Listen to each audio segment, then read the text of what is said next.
The lake never made a sound. That's what made Greystone Lake different. Not the fog that clung to its surface year-round like wet silk, not the way the pine trees bent inward like they were leaning close to hear a secret, and not even the wooden dock that rotted slowly, untouched, because no one swam there anymore. It was the silence. No wind, no waves, no birds, and no reason. So when 17-year-old Harper Blake first heard a sound, a single ripple echoing at midnight, she thought she was dreaming. But she wasn't. She sat bolt upright on her creaking bed, the old summer camp cabin moaning with age around her. Her best friend Riley mumbled something in her sleep, one arm draped over the edge of the top bunk. The sound came again. Splash. Not big, just intentional, like something had fallen in or come out. Harper reached for her phone. No signal. Of course, it never worked this close to the lake. This trip was supposed to be about closing the place down. Camp Greystone was being sold off after 3 decades of operation. The last year had been full of strange accidents, drownings, animal disappearances, even one counselor who walked into the woods and never came back. They said it was haunted. They said the lake took things. But no one ever said it gave things back. The next morning, they found wet footprints leading from the dock to the counselor's cabin. But none of the campers had gone outside. The shoes were too large to belong to any of them.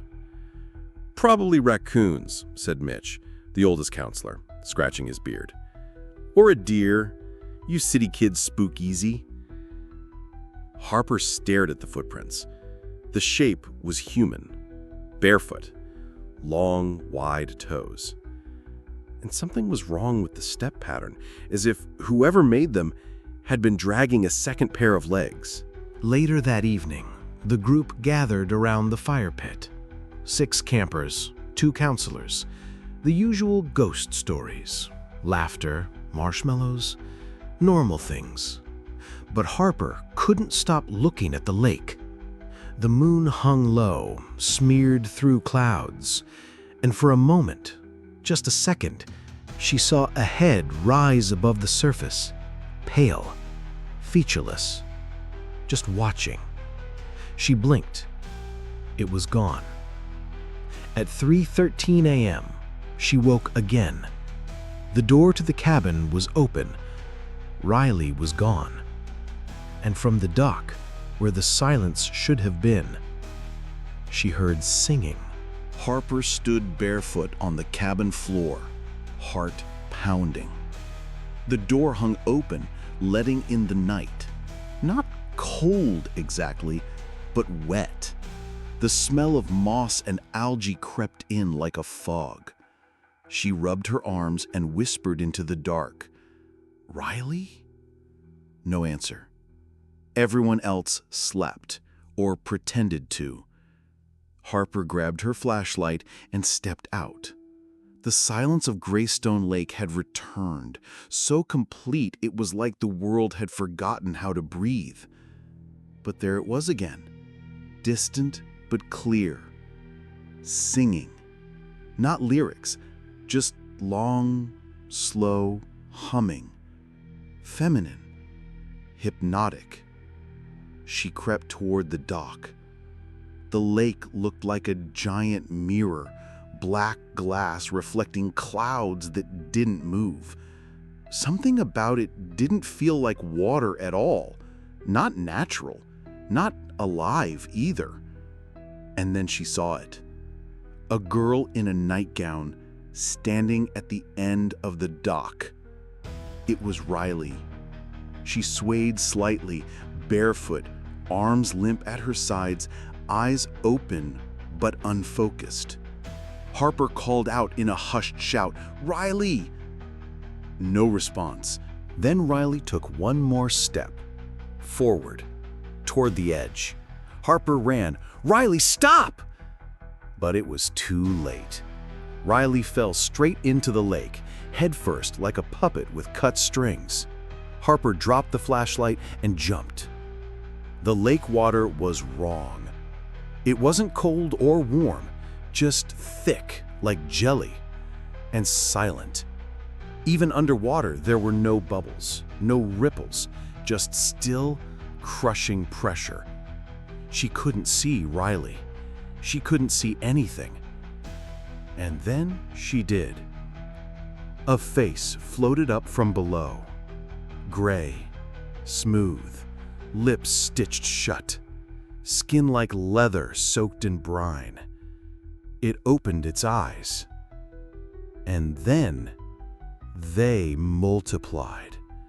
Dozens of them, faces, all around her, rising through the water like balloons from a sunken carnival. Old, young, twisted. Some with rope burns on their necks, others missing skin entirely. And one of them was still breathing. Riley. Harper screamed, or tried to, and kicked for the surface. A hand grabbed her ankle. Not Riley's. It had claws. She kicked, twisted, clawed her way up, broke through the surface, gasped for air. There was no Riley, no singing, nothing but the floating flashlight and a dock that looked miles away. She crawled back up to the shore, coughing lake water and shaking. Her limbs felt heavier. Her skin itched. She looked down and saw something clinging to her wrist, like a piece of stringy lakeweed, until it moved. She screamed and ripped it off. Her breath caught in her throat. The cabin lights in the distance were flickering, on and off, like something inside was interfering, like something had come back with her. The next morning, Harper was in her bed, bone dry, asleep. When Harper shook her awake, she groaned and rolled over. "Why are you wet?" "You were on the dock. You fell in." Riley blinked. "I never left the cabin." Harper pulled back the covers. Riley's feet were muddy, and she wasn't wearing socks. That day, Harper checked the camp's archives.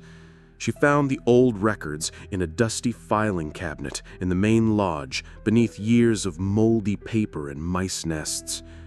At least a dozen drownings over the decades, but not a single body ever found. Not one. Except one file. Barely legible. Subject returned. Eyes black. Behavior erratic. Transferred to Greystone Sanitarium. And scrawled at the bottom in red ink, "They come back different." 3 days had passed. Harper hadn't slept. Not really. Not since the lake.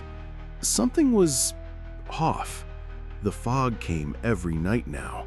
Thick, heavy. It pressed against the windows like a living thing. And every night, just after 2 a.m., she heard them. The voices. Not whispers, not screams. They were soft, polite, like someone reading a bedtime story underwater. Each word blurred at the edges, but familiar, and always just outside her window. She told the others. Ben laughed it off. "Creepy dreams, you're just rattled." Lena stared at her a moment too long, then quietly asked, "Was Riley wet when you found her?" Harper froze. "You remember it too?" "No," Lena said, eyes distant. "But my brother went missing here 10 years ago. The last thing I heard him say was that the lake was calling his name." That night, Harper didn't sleep again. She waited. At 2:07 a.m., the fog thickened, the walls began to creak, and the voices started. But this time, she recorded them. She played the audio back, slow, grainy static. Then, something shifted. A voice emerged, clear, male, shaky. "Help me, I'm still here." And then another. "Greystone is a mouth. It doesn't swallow, it takes and talks." Then static again. But the voice that chilled her most, Harper, soft, sweet, her mother's voice, except her mother had died last winter. Harper dropped the recorder. By morning, she was pale, eyes bloodshot. She didn't remember falling asleep, only the fog parting outside, revealing a figure walking into the lake, not drowning, not sinking, just vanishing. Determined, Harper returned to the sanitarium ruins. They had sealed the place decades ago. Still, she found a way inside through the broken wall. Inside, it smelled of mildew and rot. Her flashlight beam caught on names scratched into the walls, all of them familiar. Campers, counselors, locals. Some crossed out violently, others glowing faintly in a moist green shimmer, like lake algae. And in one of the treatment rooms, she found a film reel. She played it. Grainy footage. A boy soaked, strapped to a chair. Doctors off-screen asked, "What's in the lake?" He twitched. "They were people, once, but when you go in, they make you part of it, and it watches through you." Another voice asked, "Who's they?" The boy began to scream. Then the film cut out. As she turned to leave, Harper saw her own name freshly scratched into the wall. Harper Monroe, still wet, as if drawn in ink that bled. She stumbled back, heart hammering. And then she heard it, close, from the hallway behind her. Slosh. Slosh. Slosh. Wet, bare feet. Walking. The door creaked behind Harper. She didn't dare turn around. Not at first. But the sound grew louder. Slosh. Slosh. Slosh. Closer. Wet skin sticking to the tile. Bare feet dragging. Something breathing heavy and slow. Then, her voice. "Harper, why are you running from us?" She turned. Nothing.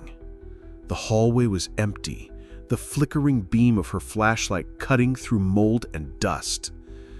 But on the floor where the sound had come from were wet footprints, bare, fresh, leading back toward the sanitarium entrance. And they weren't hers. Harper ran. She burst out of the building into the morning haze. Her lungs burned, but she didn't stop until she reached her car. Once inside, she locked the doors, turned the key, and sputter, choke, nothing. Dead. Her hands trembled as she reached for her phone. One bar of service. She texted Ben and Lena. "Get out. The lake isn't just a lake." No reply. Back at the cabin, she found it dark. Too quiet. The windows were fogged from the inside. Her boots squished in a thin layer of water on the floor. And then she saw her. Lena, or what looked like Lena, standing by the window, back turned. Harper stepped forward slowly. "Lena?" She didn't move. Harper reached out, and just as her fingers brushed Lena's shoulder, Lena turned, except it wasn't her face. It was Harper's, soggy, pale, rotting. "You came back," it gurgled. Harper screamed, falling backwards, slipping in the water. She woke up in daylight. The cabin was dry. No water, no clone. Ben was outside chopping firewood. "Where the hell were you?" he asked. Harper stared at him. "Where's Lena?" Ben's face darkened. "She went out looking for you last night, never came back. They searched the woods until dark. No Lena, just fog, and whispers that sounded like her calling for help, but coming from 3 directions at once." Ben broke down at the lake shore, sobbing. Then he stood up and started walking straight into the water. Harper grabbed him. "What are you doing?" "He's calling me," he whispered. "Don't you hear her?" "I hear something, but it's not her." Ben stared at the still water. "You don't understand. The lake doesn't drown them. It wears them." They argued. Ben pushed her away, his face twisted in sorrow. Then he stepped into the lake. The fog swallowed him. Harper screamed his name until her throat tore, but he didn't return. Instead, something else did.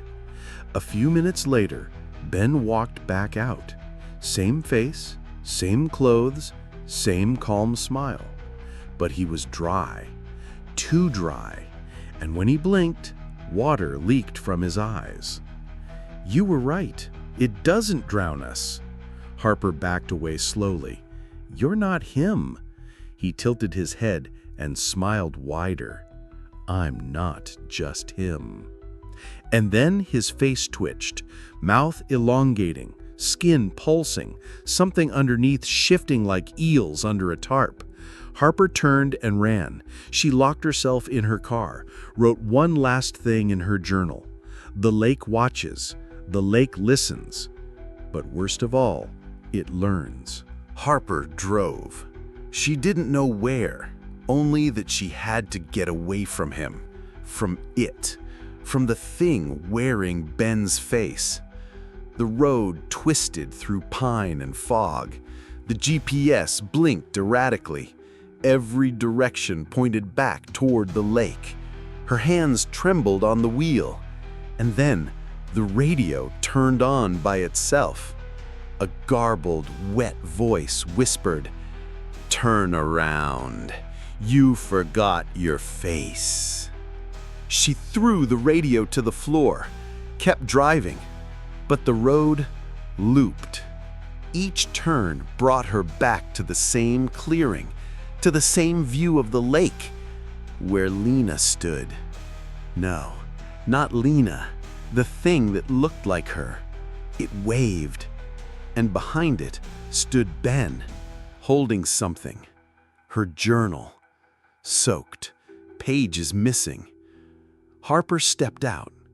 She knew it was a trap, but part of her needed to know. "What are you?" she asked.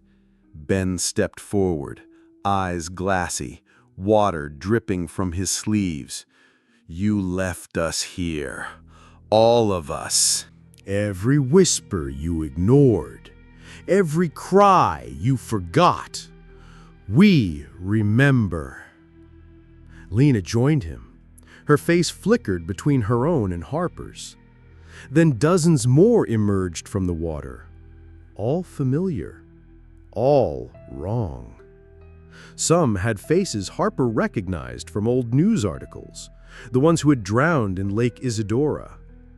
Others were people she'd seen on missing posters over the years, and a few were versions of herself.